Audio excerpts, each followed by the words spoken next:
नमस्कार दर्शक बंधु आपण समस्त को मो चैनल को पुणी थे स्वागत करुच्ची। आज मु जो भिडियोटी आपण मानक नहीं आसी यह गुरुवार दिन विशेष महत्व अटे एवं आपण माने जानिछन्ति जे प्रत्येक दिन प्रत्येक ग्रह को सूचाए एवं प्रत्येक दिन रे एमिति जणे जणे देवी किंबा देवता को आराध्य करा जाए जे सेही बारटी तांको पई अत्यंत खास अटे। जेपरि कि रविवार सूर्यदेव को समर्पण करा जायछि एवं सूर्यदेव हेउचंती ग्रह मानकर राजा। सोमवार देवदेव महादेव को समर्पण करा जायछि एवं एही सोमवार दिन चंद्रदेव को समर्पण करा जायछि कारण देवदेव महादेवंकर मस्तकरे चंद्रदेव शोभामान अर्थात विराजमान करंती। एही परि देखिबाकू गले नवग्रह प्रत्येक बार रे सूचित करा जाउछि। आमे माने प्रत्येक दिन जहा भी करूचे यह सब आम ग्रह ऊपर प्रभाव पकाई थाए जहा कि आम दैनंदिन जीवन को मध्य प्रभावित करि थाए। मने रखंतु दर्शक बंधु प्रत्येक दिन आमे जहा करूचे ताहा आम ग्रह आम दैनंदिन जीवन आम ग्रह दशा आमर उन्नति एवं अवनतिर कारण को ही दर्शाए। सेथि पई तो शनिवार दिन चुट्टी काटिबा पे मने करे जाए एवं गुरुवार दिन घर पोछिबा पे मने करे जाए। शनिवार दिन आमिष भक्षण मन करा जाए। मंगलवार दिन चुट्टी एवं नख काटिबा को अनिवार्य मन करा जाए। रविवार सूर्य को जल देबा पई कुहा जाए। एपरि बहुत किछि नियम अछि जदि से सब वर्तमान आपनक सह मु आलोचना करिबी वीडियोटी बहुत लंबा हे जिवो। आजिर मेन पॉइंट को फोकस करिबा जहा कि आमे गुरुवार दिन केउ भोजन खाइबा द्वारा आमे दरिद्र रो सीमा पाखक पाखापाखि चली आसुचे। अर्थात गुरुवार दिन जदि कोनोसी महिला पुरुष किंबा छोट छुआ हुंतु एही दुई प्रकार भोजन करिबा द्वारा किंबा घरे भोजन प्रस्तुत करिबा द्वारा एही प्रकारर घरे सब बेले मानहानि अशांति धनहानि प्राण पीड़ा जेते टंका रोजगार कले मध्य से सब कुआरे पानी परी चली जाय। जदि गुरुवार दिन भूल रे मध्य आपण माने एही सब खाद्य को खाउचंती तेबे मने रखंतु जेते टंका आपण इनकम करंतु ना काहेकि केउ रूप रे ताहा पानी परी सरी जीवो आपण विश्वास मध्य करि पारि नै। आपण केते भी हिसाब रखंतु ना काहेकि सेही टंका केउ रूप रे जीवो केउ आडू आसुथबो केउ आडू जाउथबो आपण विश्वास भी करि पारिबे नै। एमिति रे पुरुष माने तो चाकरी करंती कार्य करंती कर्म क्षेत्र रे व्यस्तता रुहंती से माने ए सब विषय रे अज्ञानी ही रही थांती।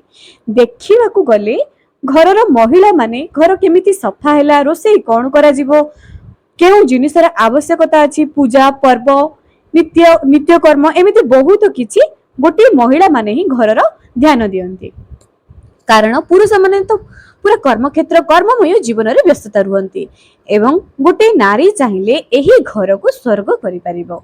दर्शक बंधु पूजा पाठ करिबा सहित जदि आमे कर्म क्षेत्र रे मध्ये निजको नियोजित करिछे ता परे मध्ये जदि आम घरे कोनोसी न कोनोसी खराब हे जाउची टंकार अभाव रहउची घरे कଳି झगड़ा लागि रहउची ए सबुर कारण किछि ना किछि आम दैनंदिन जीवन रो छोटिया मोटिया भूल अटे। जदि आमे गोटी गोटी भूल को सुधारी देबा विश्वास सहित करबा तेबे दिने न दिने आमे सेही सुखर समय को सेही सौभाग्यर समय को आम हाथ पापुली रे आनी की रखी परिबा। जो कुहा जाए आज आर हाथ आंजुला रे पूरा खुशी आसी जायछि एमिति लोक माने कहंती। दर्शक बंधु आपण मानको मोर अनुरोध जे वीडियो को निहाती शेष पर्यंत देखंतु। जदि आपण माने मो चैनल नु आसुचंती निहाती सब्सक्राइब करंतु पाखरे थिबा बेल आइकन को क्लिक करी वीडियो को गोटे लाइक टे कर दियंतु एवं जेते दूर मु जानिची हुए तो एही वीडियो किछि जण अज्ञानी मध्ये थाई पारंती एवं किछि जण एही विषय रे आगुरु मध्ये जानिथिबे। मोर आपण मानको अनुरोध जे एही वीडियो को बहु मात्रा रे शेयर करंतु जा द्वारा कि आपण मानकर परिवार वर्ग बंधु वर्ग सांग साथी ए समस्त एही विषय अवगत होई परिबे। तेबे चलंतु आ डेरी न करी आजिर ही वीडियोटी आरंभ करिबा। तेबे आमे आज प्रथम वीडियोटी जानिबा प्रथम जिनिस कोन होटे जहा कि गुरुवार दिन खाइबा पे अनिवार्य मने करा जायछि। प्रथमे जानिबा जे गुरुवार दिन काहे कि एही खाद्य को खाइबा पे भूल मने करा जायछि काहे कि मने करा जायछि। प्रथम जिनिस हलछि बुट कड़ा बुट जहा कि भजा जाए आपण से दिन जदि गुरुवार दिन भिजा चना खाई परिबे सेही बुट को भिजे की खाई परिबे तरकारी रे पकाई खाई परिबे किंतु ଭଜା ଯାଇଥିବା ବୁଟକୁ ଖାଇ ପାରିବେ ନାହିଁ। ଏବେ ଆପଣଙ୍କ ମନରେ ପ୍ରଶ୍ନ ଏଇଆ ଆସୁଥିବ ଯେ ଏହା କି ପ୍ରକାରର ନିୟମ ଯେ କଳା ବୁଟକୁ ଭାଜି କରି ଖାଇବା ନାହିଁ, ତାହାକୁ ସିଝାଇକି ଖାଇବା, ତାକୁ ତରକାରୀରେ ପକେଇ ଖାଇବା, ତାକୁ ଭଜା କରି ଖାଇପାରିବା, କିନ୍ତୁ ତାହାକୁ କେବଳ ଭଜା ଯାଇଥିବ ଯେବେ ଶୁଖିଲା ବୁଟ ଆପଣ ମାନେ ବଜାରରେ ଦେଖିଥିବେ ବିକ୍ରି କରାଯାଉଥିବ, ଆପଣ ମାନେ ସ୍କ୍ରିନରେ ମଧ୍ୟ ଦେଖିପାରୁଥିବେ ଏହି କଳା ବୁଟକୁ। ତେବେ ମୁଁ ଆପଣ ମାନଙ୍କୁ ଏହି ବିଷୟରେ ଜଣାଇ ଦଉଛୁ ଯେ ଗୁରୁବାର ଦିନ ଗୁରୁ ବୃହସ୍ପତିଙ୍କୁ ସମର୍ପଣ କରାଯାଇଛି ଏବଂ ଗୁରୁ ବୃହସ୍ପତି ଚାହିଁଲେ ସ୍ୱାମୀ ମାନଙ୍କର ଚାକିରି କ୍ଷେତ୍ରରେ ଉନ୍ନତି ହେବ, ଘରେ ଟଙ୍କା ରହିବ ଏବଂ ଛୁଆ ମାନେ ପାଠ ପଢିବାର ଉନ୍ନତି ହେବେ। ମନେ ରଖନ୍ତୁ, ଯଦି ଆପଣ ମାନଙ୍କ ଘରେ ଏହି ସବୁ ସମସ୍ୟା ଦେଖାଯାଉଛି ତେବେ ଆପଣ ମାନେ ଗୁରୁ ବୃହସ୍ପତିଙ୍କର ଦଶାରେ ପୀଡ଼ିତ ଅଛନ୍ତି, ଏପରି କିଛି ଭୁଲ କରୁଛନ୍ତି ଯାହାଦ୍ୱାରା କି ଆପଣଙ୍କ ଘରେ ଏସବୁ ସମସ୍ୟା ଦେଖାଯାଉଛି। ଯଦି ଭୁଲରେ ମଧ୍ୟ ଆପଣଙ୍କ ଘରର ପୁରୁଷ ଲୋକମାନେ ହୁଅନ୍ତୁ, ଛୋଟ ଛୁଆ ହୁଅନ୍ତୁ, ସ୍ତ୍ରୀ ଲୋକ ହୁଅନ୍ତୁ କିମ୍ବା ବୟସ୍କ ଲୋକ ହୁଅନ୍ତୁ, ଏହି ଚଣାକୁ ଗୁରୁବାର ଦିନ ଖାଉଛନ୍ତି, ଦୟାକରି ବନ୍ଦ କରିଦିଅନ୍ତୁ। ଗୋଟିଏ ଦିନ ନ ଖାଇଲେ କିଛି ଅସୁବିଧା ହେବନି ଦର୍ଶକ ବନ୍ଧୁ, ବାସ୍ ଗୋଟିଏ ଦିନର କଥା, ଆପଣଙ୍କର ହିଁ ମଙ୍ଗଳ ହବ। କାରଣ ଏହି ଚଣା ଶନି ଦେବଙ୍କୁ ସମର୍ପଣ କରାଯାଇଛି। ଯଦି ଆପଣ ଏହି ଚଣାକୁ ଶନିବାର ଦିନ ଭୋଜନ କରନ୍ତି, ଶନି ଦେବଙ୍କର ଦୟା ଆପଣଙ୍କ ଉପରେ ରହିବ, ତାଙ୍କ ଆଶୀର୍ବାଦ ରହିବ। ଶନିବାର ଦିନ ଏହି ଚଣା ଖାଇବା ପାଇଁ କୁହାଯାଇଛି, କିନ୍ତୁ ଶନିବାର ଛାଡି ଦେଇ ଆପଣ ଗୁରୁବାର ଦିନ ଏହି ଚଣା ଖାଆନ୍ତୁ ନାହିଁ। ଯଦି ଆପଣ ଶନିବାର ଦିନ ଏହି ଚଣା ଖାଇବା ଦ୍ୱାରା ଆପଣଙ୍କର ଶନି ଦେବଙ୍କର କୃପା ଦୃଷ୍ଟି ବଜାୟ ରହିବ। ଗୁରୁବାର ଦିନ ଏହି ଚଣା ଖାଇଲେ ବୃହସ୍ପତି ଏବଂ ଶନିଙ୍କର ତ ପଡେ ନାହିଁ। ଯଦି ଆପଣ ଗୁରୁବାର ଦିନ ଏହି ଚଣାକୁ ଖାଇବେ ତେବେ ଆପଣ ଗୁରୁ ବୃହସ୍ପତିଙ୍କର କୋପ ଦୃଷ୍ଟିର ଶିକାର ହେବେ, ଯାହା ଦ୍ୱାରା କି ମାନହାନି, ଅର୍ଥହାନି, ଧନହାନି, ପ୍ରାଣପୀଡା, ବିଦ୍ୟା କ୍ଷେତ୍ରରେ ଅବନ୍ନତି, ଚାକିରି କ୍ଷେତ୍ରରେ ଅବନ୍ନତି, ଏଇ ସବୁ ସମସ୍ୟା ଆପଣ ମାନଙ୍କୁ ଦେଖାଯିବ। ବାସ୍ ଗୋଟିଏ ଦିନର କଥା, ଯଦି ଆପଣ ମାନେ ପାରୁଛନ୍ତି ଏହି ଗୁରୁବାର ଦିନ ପୋଡା ଦ୍ରବ୍ୟ ଖାଇବେ ନାହିଁ, ଭଜା ଖାଇବେ ନାହିଁ, ଯେପରି ଭଜା ଚଣା, ବାଲିରେ ଭଜା ଯାଇଥିବ ସେହି ଚଣା ଖାଆନ୍ତୁ ନାହିଁ। ଆମର ତ ଲକ୍ଷ୍ମୀ ପୁରାଣରେ ମଧ୍ୟ ଆପଣ ଏହି କଥାଟି ଶୁଣିଥିବେ। ଗୁରୁବାର ଅମାବାସ୍ୟା ସଂକ୍ରାନ୍ତି ଦିନ ଯିଏକି ପୋଡା ଦ୍ରବ୍ୟ ସେବନ କରେ, ବାଇଗଣ ପୋଡା ଏବଂ ପାମ୍ପଡକୁ ପୋଡି କରି, ଲିଆ ବଡିକୁ ପୋଡି କରି ଏବଂ ଲିଆ ଜାତୀୟ ଖାଦ୍ୟ ଏହି ଗୁରୁବାର ଦିନ ଖାଆନ୍ତୁ ନାହିଁ। ଦୟାକରି ଗୁରୁବାର ଦିନ ଏହି ସବୁ ଖାଦ୍ୟରୁ ଖାଇବାରୁ ବଞ୍ଚିତ ରୁହନ୍ତୁ। ଏବଂ ତତ୍ ସହିତ ଆମିଷ, ଆମେ ନାରୀ ମାନେ ସିନା ଏସବୁକୁ ମାନୁଛେ କିନ୍ତୁ ପୁରୁଷ ମାନେ ମାନୁନାହାନ୍ତି, ଛୁଆ ମାନେ ମାନୁନାହାନ୍ତି। ଗୋଟିଏ ଦିନର କଥା ଦର୍ଶକ ବନ୍ଧୁ, ଆପଣଙ୍କର ସମସ୍ତେ କୁହନ୍ତି ଯେ ଆମ ପାଖରେ ଟଙ୍କା ଅଛି, ଆମେ କାହିଁକି ଏସବୁ ମାନିବୁ। ଏବେ ପ୍ରଶ୍ନ ଏଇଆ ଆସେ, କଣ ଟଙ୍କା ସଦା ସର୍ବଦା ସ୍ଥାୟୀ ହୋଇ ରୁହେ? କଣ ସମ୍ମାନ, କଣ ପଦୋନ୍ନତି ସଦା ସର୍ବଦା ସ୍ଥାୟୀ ହୋଇ ରୁହେ? କଣ ସୁଖ ସଦା ସର୍ବଦା ସ୍ଥାୟୀ ହୋଇ ରହିଥାଏ? ନା ଦୁଃଖ ସଦା ସର୍ବଦା ସ୍ଥାୟୀ ହୋଇ ରହିଥାଏ? ଯଦି ସଦା ସର୍ବଦା କୌଣସି ଜିନିଷ ସ୍ଥାୟୀ ନୁହଁ ପ୍ରଭୁ। ଦର୍ଶକ ବନ୍ଧୁ, ଭଗବାନଙ୍କ ଦୟା ଏଇଆ ଯେ କୌଣସି ଜିନିଷ ସ୍ଥାୟୀ ନୁହଁ। ଯଦି ପ୍ରଭୁଙ୍କର ଦୟା ଚାହୁଁଛନ୍ତି, ପ୍ରଭୁଙ୍କର ଆଶୀର୍ବାଦ ଚାହୁଁଛନ୍ତି, ତେବେ କିଛି ତ ନିୟମ ମାନିବା ନିହାତି ଦରକାର ଏବଂ ଏହା ନିୟମ ଛୋଟ ଛୁଆ ମାନଙ୍କର ବିଦ୍ୟା କ୍ଷେତ୍ରରେ ମଧ୍ୟ ଉନ୍ନତି ହେବ। ଏବେ ଦ୍ୱିତୀୟ ଜିନିଷ ଏଇଆ ଅଟେ ଯେ ଗୁରୁବାର ଦିନ କଦଳୀ ଖାଆନ୍ତୁ ନାହିଁ। ଏବେ ଆପଣ ମାନଙ୍କ ମନରେ ଗୋଟେ ଝଟକା ଲାଗିଥିବ, କଦଳୀ ପୁଣି ଗୁରୁବାରକୁ କଣ ସମର୍ପଣ ଅଛି?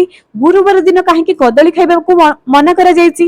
ଦର୍ଶକ ବନ୍ଧୁ, ଗୁରୁବାର ଦିନ ଯେଉଁ ନାରୀ ମାନେ କଦଳୀ ବୃକ୍ଷକୁ ବିଶେଷ ରୂପରେ ପୂଜା କରନ୍ତି, ଘିଅ ଦୀପଟିଏ ଦିଅନ୍ତି, ହଳଦୀ ପାଣି ଅର୍ପଣ କରନ୍ତି ଲକ୍ଷ୍ମୀ ନାରାୟଣଙ୍କ ଉଦ୍ଦେଶ୍ୟରେ, ତାଙ୍କ ଘରେ କେବେ ମଧ୍ୟ ଅନ୍ନ ଏବଂ ଧନର ଅଭାବ ରୁହେ ନାହିଁ। ମୁଁ ଜାଣିନି ଆପଣ ମାନେ ଏହି କଥା ଜାଣିଛନ୍ତି କି ନାହିଁ। ଯଦି ଗୁରୁବାର ଦିନ କେଉଁଠାରେ ବି କଦଳୀ ଗଛକୁ ଦେଖୁଛନ୍ତି, ନିହାତି ପୂଜା କରନ୍ତୁ। ବାସ୍ ପୂର୍ବ ମୁହଁ ହୋଇ ଗୋଟିଏ ଘିଅର ଦୀପ ଆଉ ଗୋଟିଏ ଢାଳରେ, ଜଳପୂର୍ଣ୍ଣ ଢାଳରେ କିଛି ହଳଦୀ ମିଶେଇ ପାଣି ଟିକେ, ହଳଦିଆ ପୁଷ୍ପ ଟିକେ, ଲକ୍ଷ୍ମୀ ନାରାୟଣଙ୍କୁ ସ୍ମରଣ କରି, ଆଉ କିଛି ନାହିଁ, ବାସ୍ ଏତିକି। ତେବେ କାହିଁକି ଗୁରୁବାର ଦିନ କଦଳୀ ଖାଇବାକୁ ମନା କରାଯାଇଛି? ଗୁରୁବାର ଦିନ ଲକ୍ଷ୍ମୀ ନାରାୟଣ ଏବଂ ଭଗବାନ ବିଷ୍ଣୁ ସେହି କଦଳୀ ବୃକ୍ଷରେ ବିରାଜମାନ କରନ୍ତି, ଅଁଳା ବୃକ୍ଷରେ ବିରାଜମାନ କରନ୍ତି। ସେଥିପାଇଁ ତ ଏହି ଗୁରୁବାର ଦିନ ଅଁଳା ବୃକ୍ଷକୁ ଏବଂ କଦଳୀ ବୃକ୍ଷକୁ ବିଶେଷ ରୂପରେ ପୂଜା କରାଯାଏ। ଏବଂ ଯେଉଁ ବାରରେ ଭଗବାନ ବିଷ୍ଣୁ ସେହି ବୃକ୍ଷରେ ଅବସ୍ଥାନ କରିଛନ୍ତି, ଆପଣ କିପରି ସେହି ଦିନ ସେହି ଫଳକୁ ଖାଇପାରିବେ, କଦଳୀ ଗଛର ଫଳକୁ ଖାଇପାରିବେ କୁହନ୍ତୁ ଆପଣ? ଏବଂ ବିଶେଷ କରି ଯେଉଁମାନେ କଦଳୀ ବୃକ୍ଷକୁ ପୂଜା କରୁଛନ୍ତି କିମ୍ବା ପୂଜା କରିବା ପାଇଁ ଚାହୁଁଛନ୍ତି, ଦୟାକରି ଗୁରୁବାର ଦିନ କଦଳୀ ଖାଇବାକୁ ମନେ କରାଯାଇଛି। ତେଣୁ ଭୁଲରେ ମଧ୍ୟ ବାସ୍ ଗୋଟିଏ ଦିନର କଥା ଏବଂ ବିଶେଷ କରି ଧନୁ ରାଶି ଏବଂ ମୀନ ରାଶିର ବ୍ୟକ୍ତି ବିଶେଷ ମାନେ ଗୁରୁବାର ଦିନ କଦଳୀ ଭୁଲରେ ମଧ୍ୟ ଖାଆନ୍ତୁ ନାହିଁ। ଆପଣ କଦଳୀ ଖାଇବା ଦ୍ୱାରା ଆପଣଙ୍କ ରାଶିର ଅଧିପତି ହେଉଛନ୍ତି ବୃହସ୍ପତି। ଯଦି ଆପଣ ଏହି ଦିନ କଦଳୀ ଖାଇବେ ଆପଣଙ୍କର ବୃହସ୍ପତି ଖରାପ ହୋଇଯିବ, ଯାହାଦ୍ୱାରା କି ବିଦ୍ୟା କ୍ଷେତ୍ର, ଚାକିରି କ୍ଷେତ୍ର, ଧନହାନି ଏହି ସବୁ ସମସ୍ୟା ଆପଣମାନଙ୍କୁ ଦେଖାଯିବ। ଯଦି ଆପଣମାନେ ଚାହୁଁଛନ୍ତି ଯେ ଏସବୁ ଆପଣଙ୍କ ଜୀବନରେ ନ ଦେଖାଯାଉ, ତେବେ ଗୁରୁବାର ଦିନ ଭଜା ଯାଇଥିବା ଚଣା, ପୋଡ଼ା ଦ୍ରବ୍ୟ, ମକା ପୋଡ଼ା ଏସବୁ ଏବଂ କଦଳୀ ଦୟାକରି ଖାଆନ୍ତୁ ନାହିଁ। ନିଜ ଘରକୁ ଯଦି ଆଣୁଛନ୍ତି ରଖିଦିଅନ୍ତୁ, ତା ପରଦିନ ଖାଇଦିଅନ୍ତୁ କିମ୍ବା ପୂର୍ବ ଦିନ ଖାଇଦିଅନ୍ତୁ, ବାସ୍ ଗୋଟିଏ ଦିନର କଥା। ତେବେ ଦର୍ଶକ ବନ୍ଧୁ, ଯଦି ଆପଣମାନଙ୍କୁ ଏହି ଭିଡିଓଟି ଭଲ ଲାଗୁଥିବ ନିହାତି ସେୟାର କରନ୍ତୁ ଏବଂ ଆପଣମାନଙ୍କୁ ମୋର ଅନୁରୋଧ ଯେ ଭିଡିଓକୁ ନିହାତି ଆପଣମାନେ ଅବଲମ୍ବନ କରନ୍ତୁ। ଛୋଟିଆ ଛୋଟିଆ ଜିନିଷ ଆପଣଙ୍କ ଜୀବନରେ କେତେ ଯେ ପରିବର୍ତ୍ତନ ଆଣିବ ଆପଣ ବିଶ୍ୱାସ କରିପାରିବେ ନାହିଁ। ଏହା ତ ଗୋଟିଏ ଦିନରେ କେବେ ମଧ୍ୟ ସମ୍ଭବ ନୁହଁ। ବାରମ୍ବାର କଲେ ଯାଇ ଅଭ୍ୟାସରେ ଯେତେବେଳେ ପରିଣତ ହୋଇଯିବ, ବିଶ୍ୱାସର ସହକାରେ ଯେତେବେଳେ କରିବେ, ସେତେବେଳେ ଆପଣଙ୍କ ଜୀବନରୁ ସବୁ ଦୁଃଖ ଦୂର ହୋଇଯିବ। ହଁ, ଏବେ ଆଉ ଗୋଟେ କଥା, ଦୁଃଖ ସ୍ଥାୟୀ ନୁହଁ କିମ୍ବା ସୁଖ ସ୍ଥାୟୀ ନୁହଁ। ଦୁଃଖ ପରେ ସୁଖ, ସୁଖ ପରେ ଦୁଃଖ ଆସିବ, କିନ୍ତୁ ଯାହା ପାଖରେ ଅର୍ଥ ଥିବ, ସମ୍ମାନ ଥିବ, ପରିବାର ଥିବ, ତାଙ୍କୁ କୌଣସି ଦୁଃଖ, ସଂସାରର କୌଣସି ମଧ୍ୟ ଦୁଃଖର ପାହାଡ ତାଙ୍କ ପରିବାରରେ ପଡିପାରିବ ନାହିଁ, ତାଙ୍କ ପରିବାରକୁ ଭାଙ୍ଗି ପାରିବ ନାହିଁ। ଆଶା କରୁଛି ଆପଣ ଭିଡିଓଟିକୁ ନିହାତି ବୁଝି ଯାଇଥିବେ। ଯଦି ଆପଣମାନଙ୍କୁ ଆଜିର ଭିଡିଓଟି ଭଲ ଲାଗିଥିବ, କମେଣ୍ଟ ସେକ୍ସନରେ ଜୟ ମା ଲକ୍ଷ୍ମୀ ନିହାତି ଲେଖନ୍ତୁ। ଆଜି ପାଇଁ ରହିଲି, ପୁଣି ଦେଖା ହେବ ଆଗାମୀ ଏକ ସୁନ୍ଦର ଭିଡିଓରେ।